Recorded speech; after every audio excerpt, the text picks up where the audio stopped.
And to me, in that scenario, we have really the same situation on different sides of the country.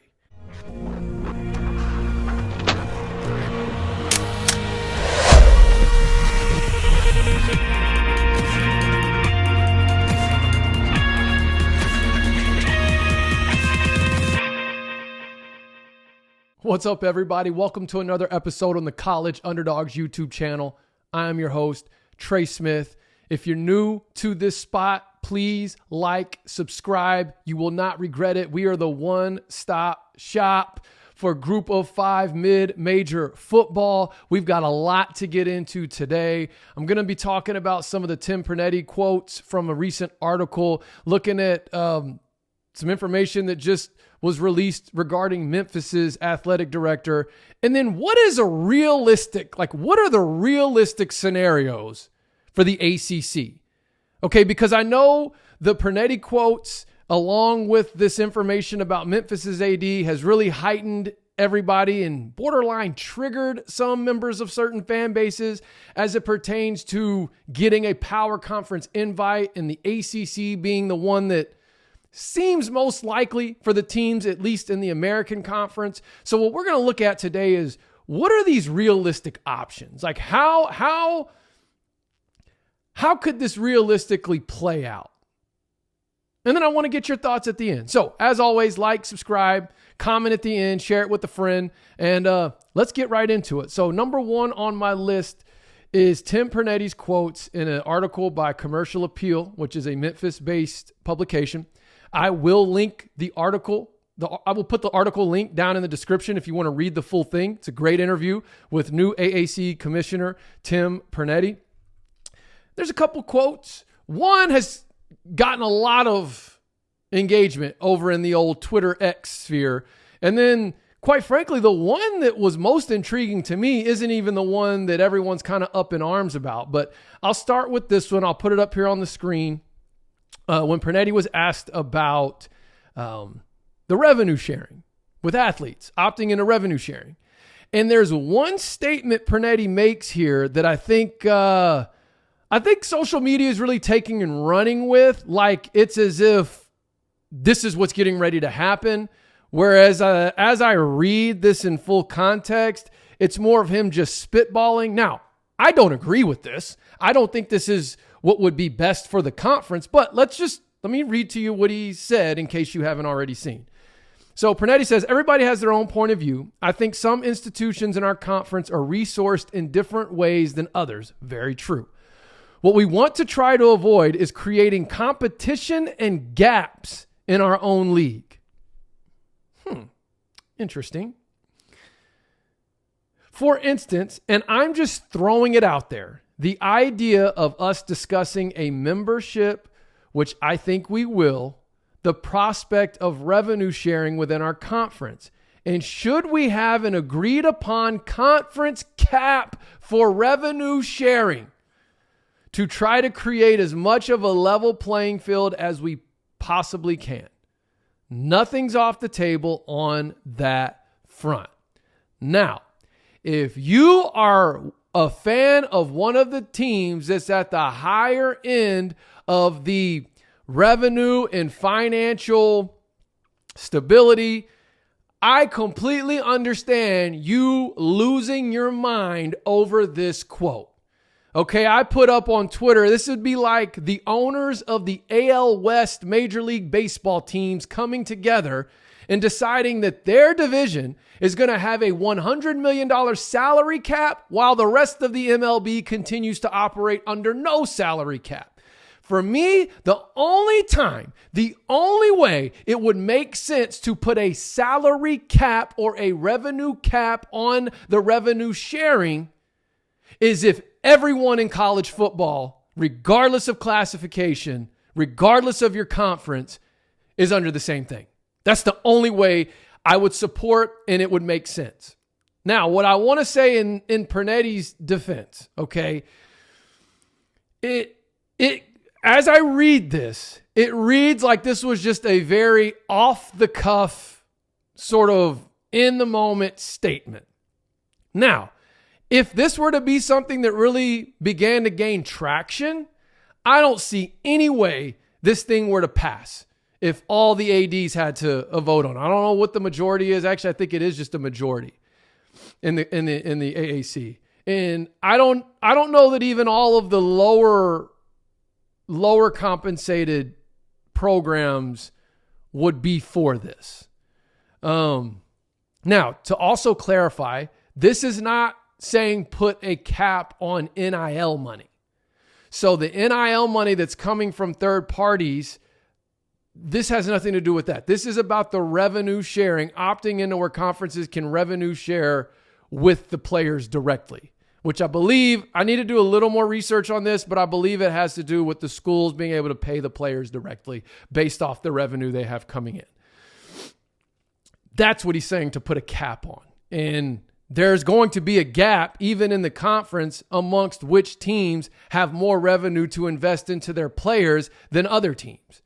And so as a way of eliminating that gap within the conference, let's put a cap on this. So it's fair for everyone in the conference. But what you're doing is you're putting the teams in your conference at a significant disadvantage when it comes to competition outside of your conference. So I'm not putting too much stock into this at this point because it does seem like something he just sort of threw out there. And it's also something I don't think would pass personally. However, if I'm a fan of Memphis or Tulane or USF, which are the three teams we're really seeing thrown around when it comes to, trying to get that power conference invite, I understand, right? I totally get you ready to pitchfork and riot, the AAC over this. So let me know your thoughts on that. Do you think it's a positive? Do you think it's beneficial? Even if you're a fan of a team who would benefit as far as in conference from this type of cap, do you think it's what's best for the conference as a whole? Do you think it's what's best for college football? I just will tend to be on the side of this, that the only way revenue capping makes sense is if everyone in college football follows the same. Kind of like I use the MLB example, right? You've got the NFL, the NBA. Those are the other two major sports leagues. They have salary caps league-wide. The MLB does not. To me, it would not make sense for a separate division or a division within the MLB to have their own cap so that those teams can compete on a more even playing field competing with each other. I use the AL West because, the Oakland A's and Moneyball. Okay, well, we want to even the playing field. So now, it's even of who wins the division title. But then once you get into the playoffs, you're at a significant disadvantage. Anyways, that's just me spelling it out. I'm not trying to insult your intelligence. But that particular part of the article was not even what intrigued me the most. And the main reason why it didn't intrigue me the most, even though I know that's what's getting the most action on social media, is because I don't think there's really much legs to that anyways. Now, if you just want to not like this guy now because you completely disagree with that philosophy, to each his own. But for me, I'm not putting too much stock into that. What I really liked was when he was asked about specifically the college football playoff and what were his thoughts as far as the group of five having their own separate playoff from the CFP. Here's his answer. No, I don't think it's interesting. The group of five agrees unilaterally, without debate, that access to the CFP is hugely important to us. Now, that makes me feel better for the group of five as a whole, is that there is unity amongst the commissioners, that we fought for this access and we are going to fight tooth and nail to keep this access. So that's what I love. Now, what he says next, if you've been watching all my videos this summer, is very similar to something I talked about several weeks ago. I think it was in early June when I was talking about how keep that access and then have a separate sort of NIT model that the other conference champions compete for amongst, I think I ended up saying having like the top 8, maybe it was 6 or 8. You had your representative go play in the actual CFP and then you had your own. Here's what he said. However, if there are 4 group of 5 champions that are not able to play in the expanded CFP, then they'll go off and play whatever bowl game their conference is aligned with. Who's to say we couldn't put those bowl games together with the conferences that participate and create a 3-game property where those 4 teams compete for something else? So, and then he says, there's not a conference commissioner, AD, football coach in the group of 5 that thinks creating something to compete with the CFP is a good idea. That's great news if you're a group of 5 football fan, because there's not anything they could create. And so it would be a horrible idea. However, if you could have something in addition to it, not be an either or, but it be an also and, I'd be all for that. Now, the argument to that is, well, if you create something like that, then the other big dogs with the CFP will just use that to try to ice out the group of 5 completely. I'm a little on the fence with that right now. I think we could see a world where you still get your one team in to the CFP, and then you have a separate, as he called, property that allows for 3 additional games of sort of a semifinal and then a final for whatever you want to call that. You don't even have to call it a champion. But I think it would be something that could generate fan interest and give those teams something to play for as well. And it might, something to play for more than just going to the Bahamas Bowl or going to the Frisco Bowl, right? Something has a little bit more value to it. Because really, if you think about bowl season anyways, what's most important from a coach's perspective if you're not in the playoffs is the extra practice time you get. So why not actually have something that you're able to compete and play for to make those practices even more competitive and even more meaningful? That's where you're able to get some of your freshman reps and stuff like that. So just something to think about. All right, let's move on. Let's talk about this. I'm going to throw this tweet up from the Jonah Dillon. He said, new Memphis AD Ed Scott will have plenty of incentive to get the Tigers into a power conference. $250,000 worth to be exact. That's how much he'll get if Memphis joins the ACC, Big 12, Big 10, or SEC, according to an MOU obtained through an open records request. Now, hey, that's great. In my opinion, that should be pretty standard across the board for all ADs of Group of 5 programs. Honestly, I'd be shocked. I mean, I don't know what everyone's contract says, but I'd be shocked if that wasn't the standard for every AD. Like, hey, you get us into one of these conferences, we're going to reward you. We're going to compensate you. We're going to give you a bonus for that. So for me, that's not really something, if I'm a Memphis fan, that I'm going to get like super excited about. Now, it's good to be, I would be excited about the fact that there is a unified approach to this goal and mission of getting into a power conference. Absolutely. But just because he's going to be compensated doesn't necessarily mean it's going to happen, which leads me to this next point, which is let's look at these scenarios for the ACC. What needs to happen with the ACC for a program like Memphis to get an invite, for a program like USF, Tulane to get an invite? What needs to happen? And then if what needs to happen happens, what does that even look like in the broader landscape? All right, so here are my 3 sort of outcomes for the ACC conference, or I should say the Atlantic Coast Conference. The first one is Clemson and Florida State and possibly a third team leave. I believe if that's all they lose, the ACC will not expand. They brought in SMU, Cal, and Stanford. So those 3 essentially are going to replace Clemson, Florida State, and a potential third team. And right now, what the whole ACC thing is sort of riding on is this court case between the conference and Florida State. Because obviously Florida State wants out, obviously Clemson wants out. So if they both get out, plus another team, whether it's Carolina, Miami, whoever, I don't think the ACC looks to expand. And I think they brought in those 3 teams We know they have a look-in with ESPN in February of 2025, where ESPN basically has the option to either end the contract after the 2027 season or continue all the way through, I think, 2031.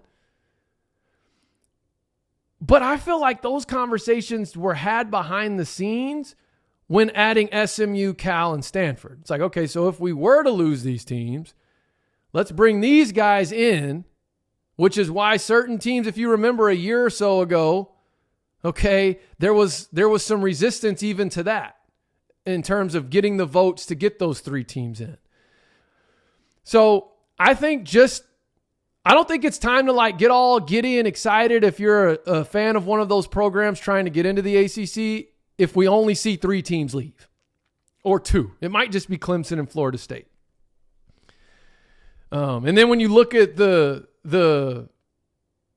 hit that the new teams are absorbing from a revenue standpoint, even if ESPN does a look in and says, okay, you lost these 3, you've got these 3, we're going to bring the payout down, you could still finagle that where, okay, well, we're not paying Clemson and Florida State. We're not paying SMU. We're barely paying Cal or Stanford. So the teams that are currently in the conference really won't feel that loss hardly at all, really.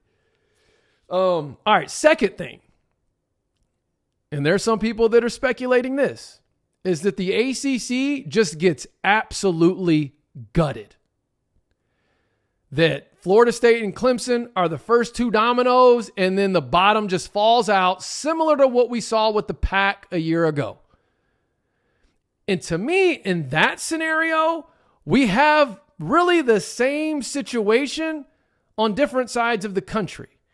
What would happen in that situation is you would have 2 to 3 teams left over, just like we did with the Pac, who are now in the same situation trying to figure out, okay, likely they would enter into some sort of scheduling agreement with the American Conference, just like the Pac-2 conference did. Just like Oregon State and Washington State did with the Mountain West. And then we'd have to see how it plays out. Are they going to look to backfill or not? Whereas the more likely option might just be those teams merging in. If it were like a Boston College and a Wake Forest or whoever. I have a totally separate video where I'm talking about that. So that's another option. And then the other one is you got kind of a balance where the ACC loses teams, but they don't get completely gutted. And so now they are looking to backfill. Now, here's the questions, or here's the things I'm paying attention to if I'm Memphis, Tulane, USF, I'll throw ECU in there, whoever else, right? That would geographically make sense. And I'm not even getting into the Sun Belt teams that may be of consideration. The JMUs.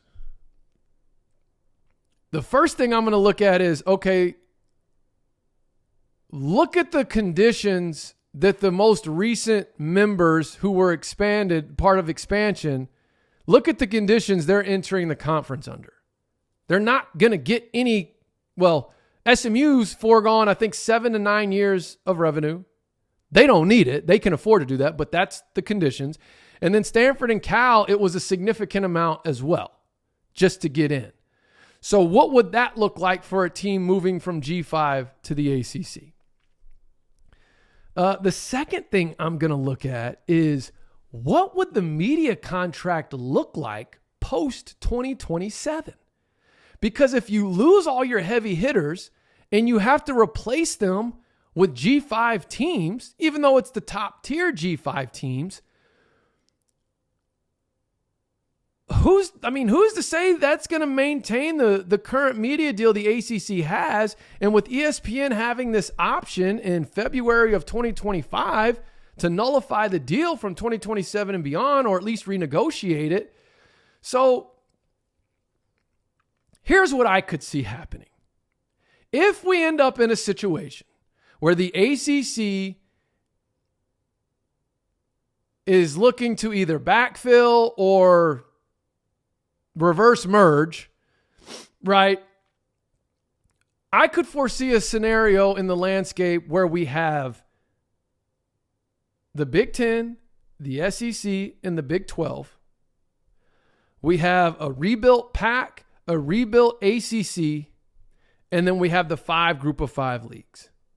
And to me, this would be a similar structure to what we used to have prior to 2021, which was we had the Power 5. Even though they weren't all compensated equally, they were all in the same tier, at least reasonable, of each other, which would now be the Power 3, even though there would still be a gap between the top 2 and the Big 12, but those 3 would be in the same ballpark. Then you would have a rebuilt PAC conference and a rebuilt ACC that are similar to what the AAC was prior to 2021, where they, and I'm talking in terms of media revenue, where the AAC was head and shoulders above the rest of the group of 5. I mean, they had a way better deal than everybody else, but they weren't even close to what those Power 5 deals were. And I think we could see a similar structure where now we would have 2 conferences that are kind of in that tier, where they're not quite even in the ballpark of those those top 3, but they're head and shoulders above the other 5. And so it's almost like we'd have a 3-2-5 format if it were to get to that point. And maybe there's a separate video to dive more into that, which I will consider doing. But that's, to me, if the ACC ends up in the same situation as the PAC, where both in the PAC does in fact decide to rebuild, and then what would that look like? Could we see a merger between the leftovers of the Mountain West and the leftovers of the AAC? I don't know. I'm not going to speculate too deep into that. Let me know your thoughts in the comments. What do you think? How do you think it's going to play out with the ACC? What do you think the landscape looks like if you have the Big Ten, the SEC, and the Big 12? Then you had a tier of the PAC and the ACC, and then the other 5. Let me know your thoughts in the comments. I always embrace disagreements. And I'll see y'all next time. Oh, and the last thing, trying to get that top 10 group of 5 running backs video up to 1,000 views. It was right around 50 or 60 views away. Once that one hits 1,000, I will drop the top 10 wide receivers for the group of 5 with highlights included like the last one. Be sure to go watch that. In fact, I'll link it to the end of this video right here, right now. Thank you for watching. See you next time. Trey Smith, College Underdogs.